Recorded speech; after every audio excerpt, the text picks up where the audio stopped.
Lahat ng tao sa mundo ay may pantay-pantay na karapatan. Karapatan na maaring maghatid sa atin tungo sa kaginhawaan. Sa bawat araw na pagharap ko sa lipunan, unti-unti kong nababakas ang mga suliraning hindi pa naagapan. Marahil may tinuturing na hadlang, kung kaya't pagsubok ay hindi malampasan.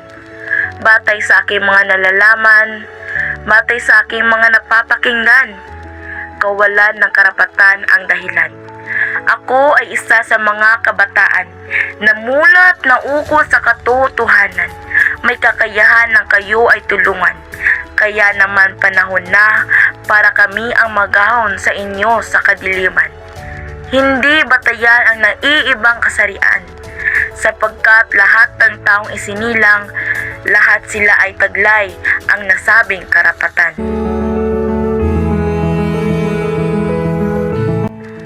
Pagkakaisa at pagkapantay-pantay, ito ang dapat nating isabuhay. Tanging kabutihan lang ang maaari nating gabay upang matahak ang landas tungong tagumpay.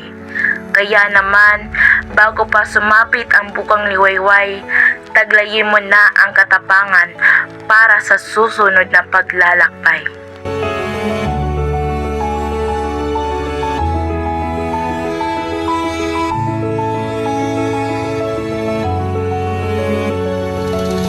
Isyong panlipunan ay hindi na dapat madagdagan.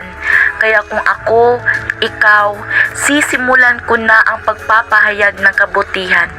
Dahil sa totoo lang, walang maidudulot na maganda ang kasakiman. Tama na ang minsan tayong nahirapan. Hindi na dapat pa ito mapatungan.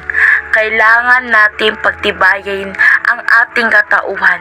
Nang sa ganon ay hindi agad tayo mawasak ng kung sino man.